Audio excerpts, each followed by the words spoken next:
Assalamualaikum warahmatullahi wabarakatuh. Sampurasun. Nama saya Raka Darmawan, NPM 1850364. Pada kesempatan kali ini saya akan mempresentasikan mengenai pengertian rapor. Menurut Kunandar 2014 halaman 344, rapor adalah laporan kemajuan hasil belajar peserta didik dalam kurun waktu 1 semester. Rapor berisi informasi tentang pencapaian kompetensi yang telah ditetapkan dalam kurikulum tingkat satuan pendidikan. Masing-masing sekolah boleh menetapkan sendiri model rapor yang dikehendaki. Kedua, mengenai pengertian nilai rapor. Nilai rapor adalah nilai mata pelajaran yang menggambarkan kemampuan peserta didik. Nilai tersebut diperoleh dengan cara menggunakan nilai proses, yaitu nilai harian, tugas, pengamatan, dan nilai akhir. Nilai UTS dan UAS atau UKK. Bobot nilai proses tidak lebih kecil dari nilai akhir. Baik, yang kedua mengenai fungsi rapor. Yang pertama, sebagai pengukuran kepandaian dari peserta didik selama menempuh pelajaran di sekolah, dari pertama kali masuk sekolah sampai lulus sekolah. Yang kedua, bagi sekolah, rapor merupakan tolak ukur kurikulum apakah sudah menepati dan memenuhi standar atau belum. Jika belum, maka ada hal yang harus ditingkatkan juga diperbaiki supaya tahun ke tahun pendidikan terus meningkat dan berkembang. Yang ketiga, fungsi peran orang tua peserta didik sebagai sejauh mana prestasi anak di sekolah. Jika penilaian belum sesuai apa yang diinginkan orang tua, maka orang tua harus mengambil tindakan agar anak peserta didik lebih giat dalam hal belajar. Yang selanjutnya mengenai pengertian kriteria ketuntasan minimal. Menurut Dikmenum dalam Supardi 2016 halaman 301 menyatakan bahwa ketuntasan adalah tingkat atau batas standar kompetensi yang harus dicapai peserta didik per mata pelajaran. Berikutnya ada contoh tabel 2.1 kriteria ketuntasan maksimal yang bisa dilihat oleh kawan-kawan semua. Hal-hal yang harus diperhatikan dalam menetapkan kriteria ketuntasan menilai. Yang pertama, ketuntasan adalah tingkat atau batas standar kompetensi yang harus dicapai peserta didik per mata pelajaran. Yang kedua, nilai ketuntasan maksimal adalah 100. Yang ketiga, ketuntasan belajar peserta didik, pengetahuan dan pemahaman konsep dan praktik dinyatakan dalam bentuk bilangan bulat dengan rentang skala 0 hingga 100. Yang selanjutnya, sekolah dapat menetapkan KKM di bawah nilai KKM 100. Namun, sekolah harus merencanakan target waktu tertentu untuk mencapai tingkat nilai ketuntasan. Yang selanjutnya, nilai KKM ditetapkan pada awal tahun pelajaran untuk setiap mata pelajaran mulai dari kelas 1 sampai kelas 3 dan dievaluasi pada setiap semester. Lalu, penetapan KKM dilakukan oleh forum guru baik yang berada dalam lingkungan sekolah, gugus, KKG, dan MGMP. Selanjutnya, penetapan KKM dilakukan melalui analisis ketuntasan belajar pada setiap kompetensi dasar. Yang terakhir, penetapan KKM setiap kompetensi dasar dilakukan melalui analisis indikator pencapaian kompetensi atau IPK pada kompetensi dasar yang terkait. Karena IP menjadi acuan pembuatan soal ujian. Soal ujian harus mampu mencerminkan pencapaian IPK dan tidak perlu pembobot hasil ujian harian, mingguan, bulanan, dan semesteran. Sekian presentasi yang bisa saya sampaikan. Materi selanjutnya akan dibahas oleh rekan saya. Baik, selanjutnya saya akan memaparkan materi mengenai kriteria-kriteria dalam menetapkan kriteria ketuntasan minimal atau KKM. Dalam Supardi 2016 halaman 302, terdapat 3 kriteria yang dipergunakan untuk menetapkan kriteria ketuntasan, yaitu kompleksitas, sumber daya dukung, dan tingkat kemampuan rata-rata atau intek peserta didik. Yang pertama, ada kompleksitas. Kompleksitas adalah tingkat kesukaran atau kerumitan setiap indikator pencapaian kompetensi atau kompetensi dasar yang harus dicapai peserta didik. Tingkatan kriterianya bisa dikembangkan oleh guru, misalnya dibagi menjadi 3 tingkatan, yaitu mudah, sedang, dan tinggi. Selanjutnya ada tingkat kompleksitas atau kesulitan atau kerumitan tinggi apabila guru membutuhkan waktu untuk memahami kompetensi yang harus dicapai peserta didik. Guru harus kreatif dan inovatif dalam proses pembelajaran. Diperlukan waktu yang lama dan kadang diperlukan pengulangan. Menuntut penalaran dan kecermatan peserta didik yang tinggi. Membutuhkan sarana dan prasarana sesuai tuntutan kompetensi yang harus dicapai. Kompleksitas atau kesulitan rendah, yaitu sederhana, sangat mudah dicapai diberi skor 3, kompleksitas atau kesulitan sedang, yaitu cukup sulit untuk dicapai sebagai diberi skor 2, kompleksitas atau kesulitan rumit, yaitu sulit sekali untuk dicapai diberi skor 1. Tingkat kompleksitas di atas bila dijabarkan dalam bentuk tabel dengan rentang skornya sebagai berikut.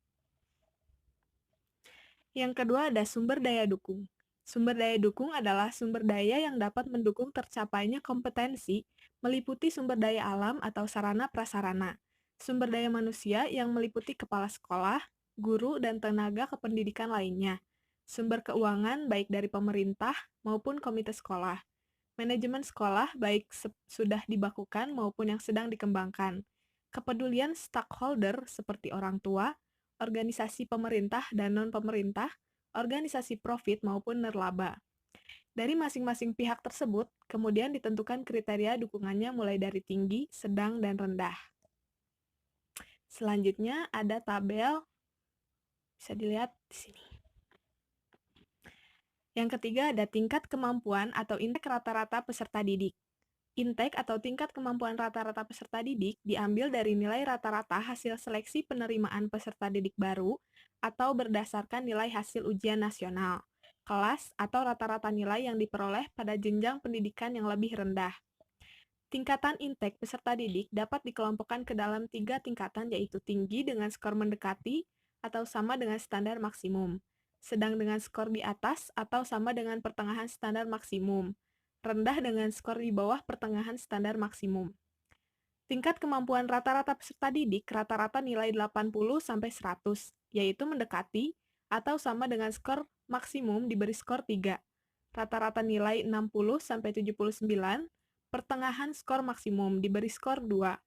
Rata-rata nilai di bawah 60, pertengahan skor maksimum diberi skor 1. Tingkatan intek peserta didik bila dijabarkan dalam bentuk tabel dengan tingkatan skor tentang skornya sebagai berikut. Lalu selanjutnya ada langkah-langkah menetapkan kriteria ketuntasan minimal. Yang pertama ada langkah-langkah dalam menetapkan kriteria ketuntasan adalah diawali dengan perhitungan KKM per materi pokok yang terdiri atas beberapa kompetensi dasar. Kompetensi dijabarkan ke dalam satu atau beberapa indikator pencapaian kompetensi berikut. Ambil format KKM bila sudah tersedia, atau membuat sendiri format disesuaikan dengan kebutuhan dalam bentuk tabel. Buat baris dan kolom sesuai dengan kebutuhan. Selanjutnya, ambil kurikulum untuk mata pelajaran yang ingin dihitung atau KKM-nya. Lihat kompetensi dasar dan uraikan dalam beberapa indikator yang terdapat pada tiap kompetensi dasar yang didasarkan pada materi pokok. Selanjutnya, analisis kriteria kompleksitas, daya dukung, dan intek peserta didik. Kemudian kelompokkan ke dalam salah satu tingkatan kriteria yang telah ditetapkan beserta skornya.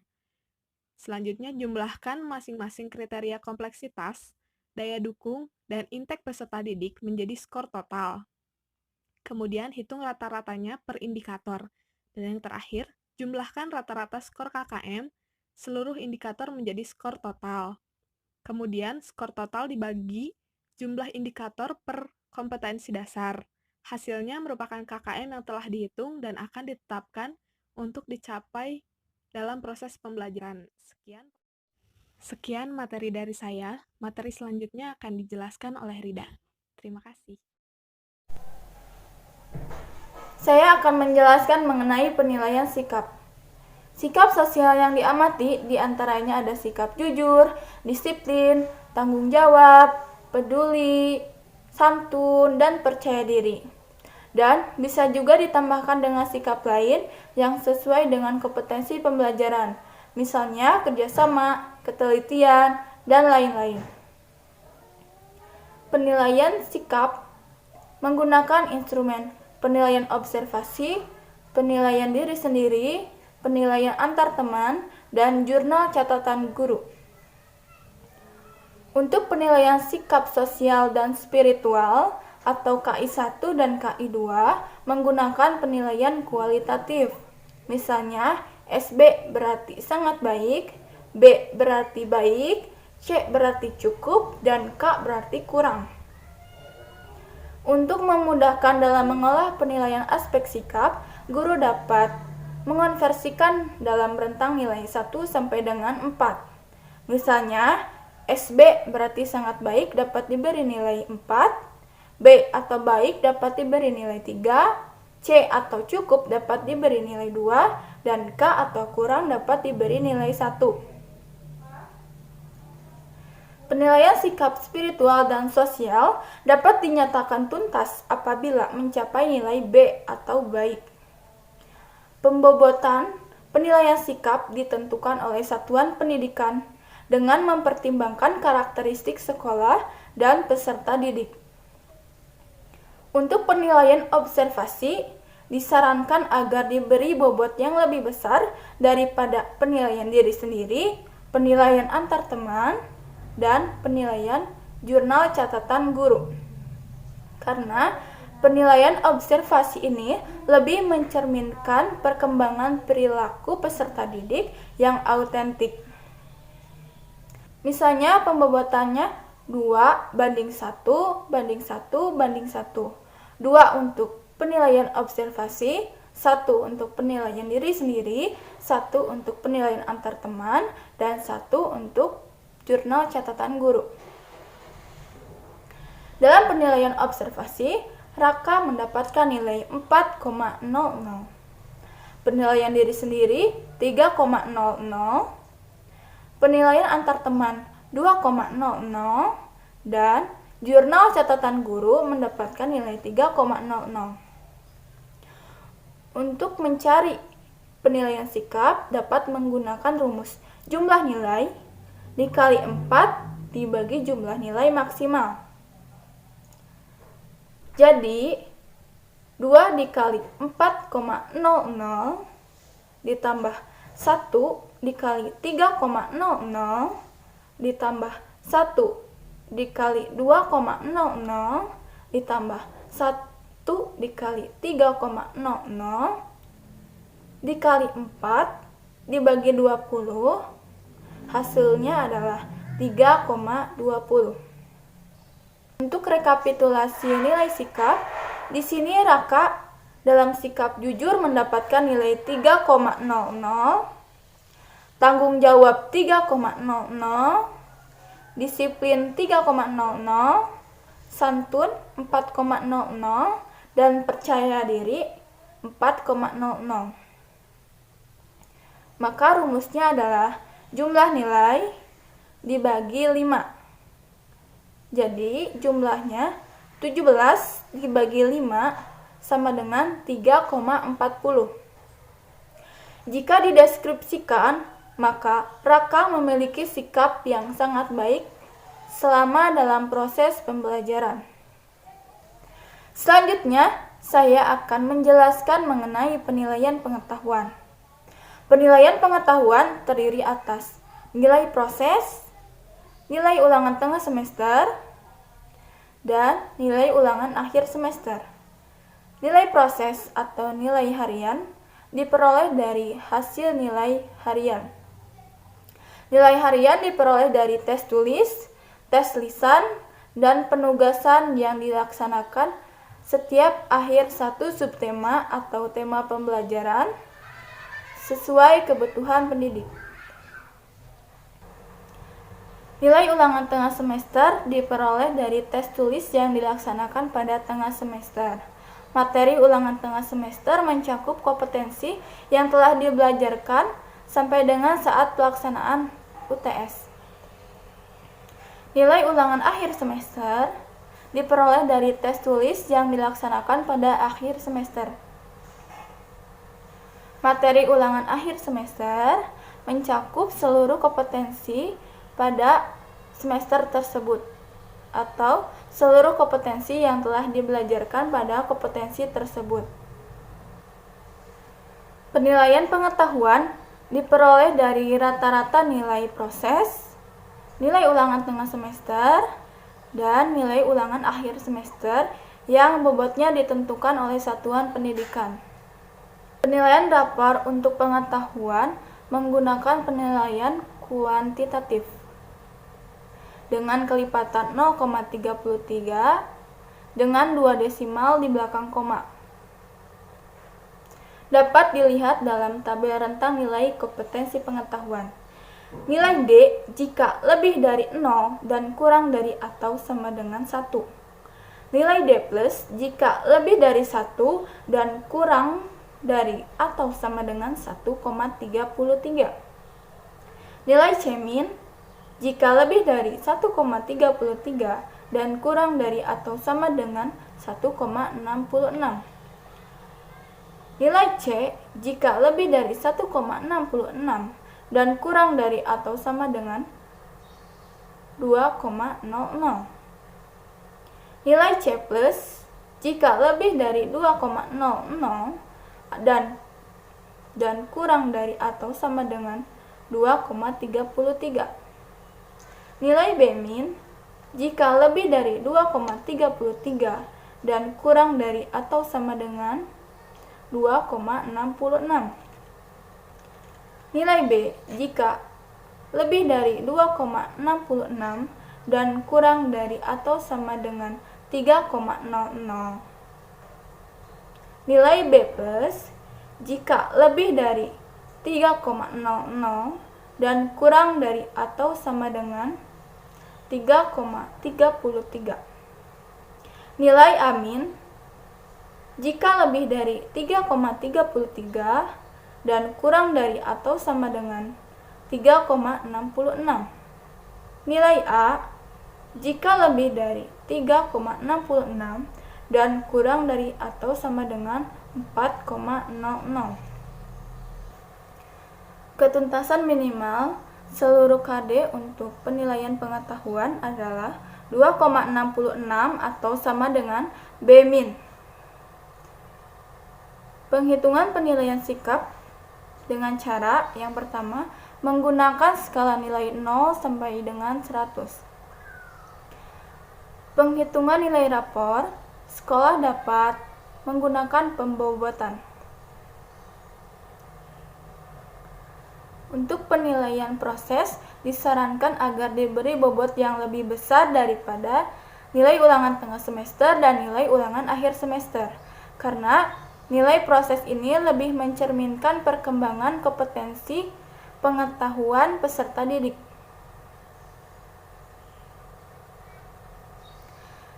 Contohnya dapat menggunakan pembobotan 2:1:1. 2 untuk nilai proses, 1 untuk nilai ulangan tengah semester, dan 1 untuk nilai ulangan akhir semester. Dapat dilihat contoh penggolongan nilai bahasa Indonesia. Pada tema ke-1, Raka mendapatkan nilai 78. Pada tema kedua, mendapatkan nilai 88. Pada tema ketiga, mendapatkan nilai 70. Pada tema keempat, mendapatkan nilai 79. Dan pada tema kelima, mendapatkan nilai 75. Untuk mencari nilai prosesnya, maka 78 ditambah 88 ditambah 70 ditambah 79 ditambah 75 dibagi 5, maka hasilnya adalah 78. Kemudian Raka mendapatkan nilai UTS sebesar 89 dan nilai UAS sebesar 68. Jadi, nilai rapor Bahasa Indonesia Raka adalah 2 dikali 78 dari nilai proses ditambah 89 dari nilai UTS ditambah 68 dari nilai UAS dibagi 4 sama dengan 313 dibagi 4 sama dengan 78. Jadi, nilai rapor Bahasa Indonesia Raka adalah 78. Jika dikonversikan dalam rentang nilai 1 sampai dengan 4, maka 78 dibagi 100 dikali 4 sama dengan 3,12 atau sama dengan B+. Jika dideskripsikan, maka Raka telah menguasai dengan baik pengetahuan faktual dan konseptual bahasa Indonesia. Sekian yang dapat saya sampaikan. Semoga bermanfaat. Selanjutnya, saya akan membahas mengenai penilaian keterampilan. Seperti yang sudah dijelaskan pada kelompok sebelumnya, bahwa penilaian keterampilan itu dapat diperoleh melalui 3 hal. Yang pertama, yaitu penilaian kinerja atau praktik. Yang kedua, yaitu nilai produk. Dan yang ketiga adalah nilai portofolio. Pengolahan nilai untuk keterampilan menggunakan penilaian kuantitatif 1 sampai 4 dengan kelipatan 0,33 dengan 2 desimal di belakang koma. Seperti pada tabel berikut. Adalah tabel rentang nilai kompetensi keterampilan.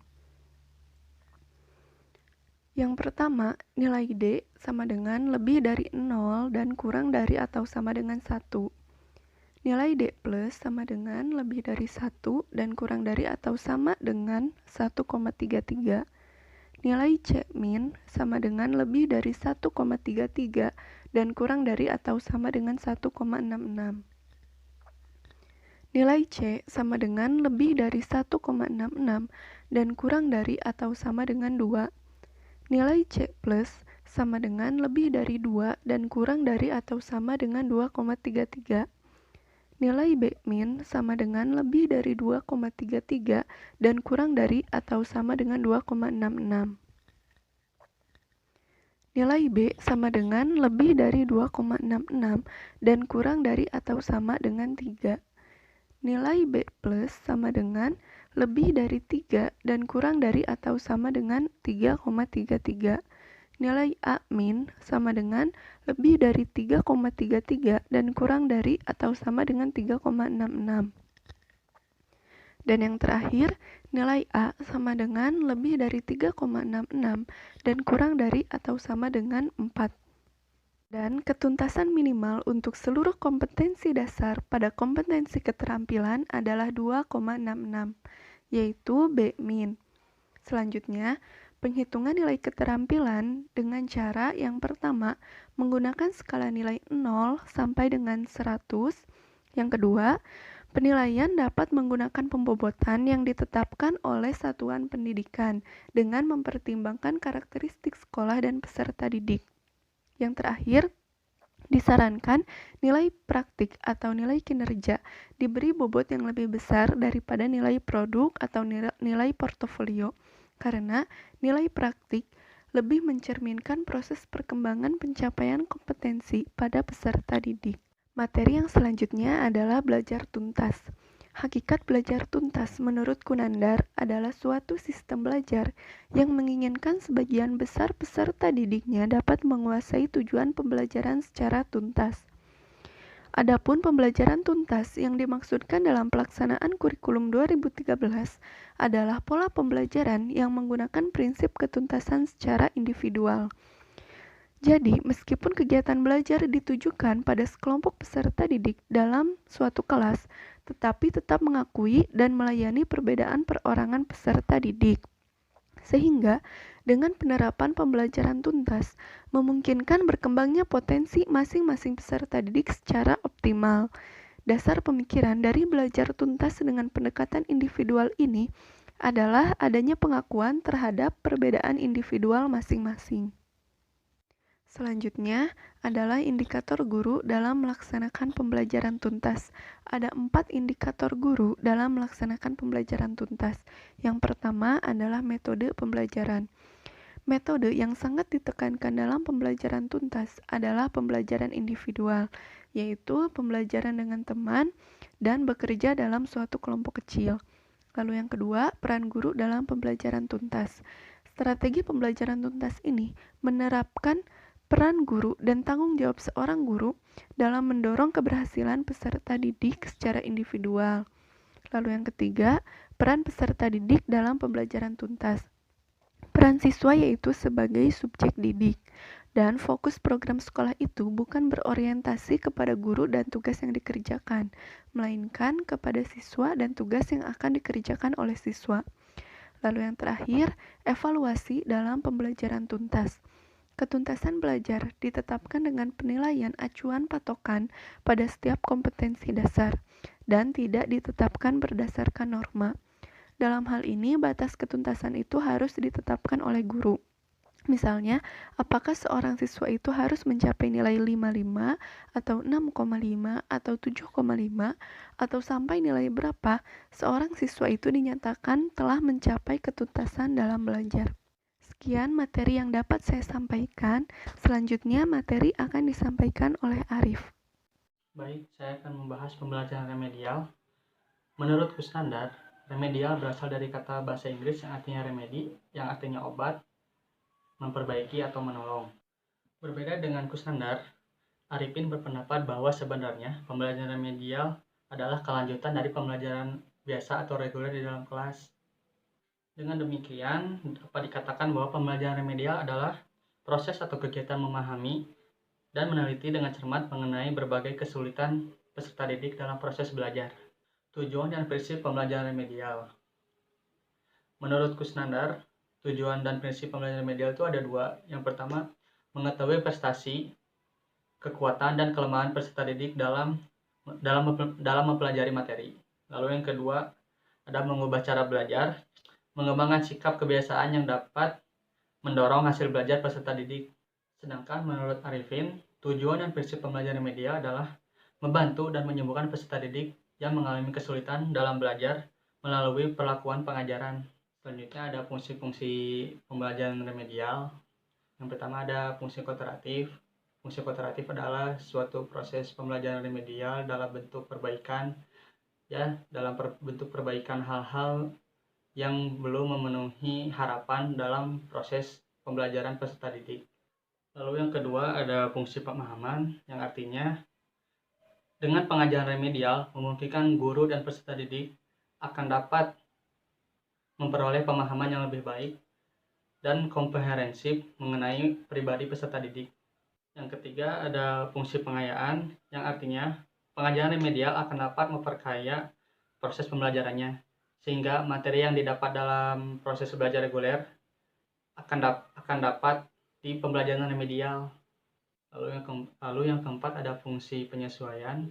Fungsi penyesuaian artinya pembelajaran remedial yang membentuk peserta didik agar bisa menyesuaikan diri dengan lingkungannya. Dengan demikian, peserta didik dapat belajar sesuai dengan kemampuannya, sehingga peluang untuk mencapai hasil belajar yang baik akan besar. Lalu yang kelima ada fungsi akselerasi. Fungsi akselerasi artinya dengan pengajaran remedial akan dapat diperoleh hasil belajar yang lebih baik dengan memperoleh waktu yang lebih efektif dan efisien. Lalu yang keenam ada fungsi terapeutik, artinya secara langsung atau tidak langsung, pembelajaran remedial akan memperbaiki peserta didik yang menunjukkan sifat menyimpang. Lalu selanjutnya ada sasaran pembelajaran remedial. Yang pertama, kemampuan mengingat relatif kurang. Yang kedua, perhatian yang sangat kurang atau mudah terganggu dalam suasana proses belajar mengajar. Lalu yang ketiga, lemah dalam kemampuan memahami secara menyeluruh. Lalu yang keempat ada kurang dalam hal memotivasi dalam belajar. Dan yang kelima, kurang dalam kepercayaan diri. Selanjutnya ada metode pembelajaran remedial. Dalam melaksanakan kegiatan remedial, Guru dapat menerapkan berbagai macam metode dan media sesuai dengan kesulitan yang dihadapi dan tingkat kemampuan peserta didik. Selanjutnya ada prosedur pelaksanaan remedial. Prosedur pelaksanaan remedial dilaksanakan setelah diadakannya pembelajaran biasa, di mana peserta didik yang belum mencapai hasil minimal dikelompokkan untuk mendapatkan pembelajaran kembali. Selanjutnya ada langkah-langkah pembelajaran remedial. Yang pertama, mengidentifikasi kesulitan peserta didik. Lalu yang kedua, analisis hasil kesulitan belajarnya. Lalu yang ketiga, menentukan penyebab kesulitannya. Yang keempat, menyusun rencana kegiatan remedial. Yang kelima, melaksanakan kegiatan remedial. Dan yang keenam, memulai kegiatan remedial. Materi selanjutnya ada pembelajaran pengayaan. Menurut Kusnandar, pembelajaran pengayaan diartikan sebagai pengalaman atau kegiatan peserta didik yang melampaui persyaratan minimal yang ditentukan oleh kurikulum dan tidak semua peserta didik dapat melakukannya. Dengan demikian, pembelajaran pengayaan merupakan pembelajaran tambahan dengan tujuan memberikan kesempatan pembelajaran baru bagi peserta didik yang memiliki kelebihan sedemikian rupa. Lalu selanjutnya ada jenis pembelajaran pengayaan. Yang pertama ada kajian eksploratory, lalu yang kedua ada pembelajaran mandiri, dan yang ketiga ada pemecahan masalah. Selanjutnya ada pelaksanaan pembelajaran pengayaan. Yang pertama, mengidentifikasi kelebihan peserta didik. Yang kedua, memberikan perlakuan pembelajaran pengayaan. Selanjutnya ada tujuan pembelajaran pengayaan. Yang pertama, belajar menjadi cepat. Yang kedua, keinginan tahuan yang tinggi. Yang ketiga, berpikir mandiri. Yang keempat, superior dalam berpikir abstrak. Yang kelima, memiliki banyak minat. Selanjutnya ada teknik pembelajaran pengayaan. Yang pertama ada tes IQ, yang kedua ada tes inventory. Jadi tes inventory itu seperti tes minat bakat juga hobi. Ketiga ada tes wawancara. Keempat ada observasi. Lalu selanjutnya ada bentuk pelaksanaan pembelajaran pengayaan. Yang pertama ada belajar kelompok, yang kedua ada belajar mandiri, yang ketiga ada pembelajaran berbasis bertema, yang keempat ada pemadatan kurikulum. Materi yang terakhir ada model pembelajaran pengayaan. Yang pertama, pembelajaran model tutoring dan mentoring. Yang kedua ada model pembelajaran proyek. Terima kasih, sekian dari saya.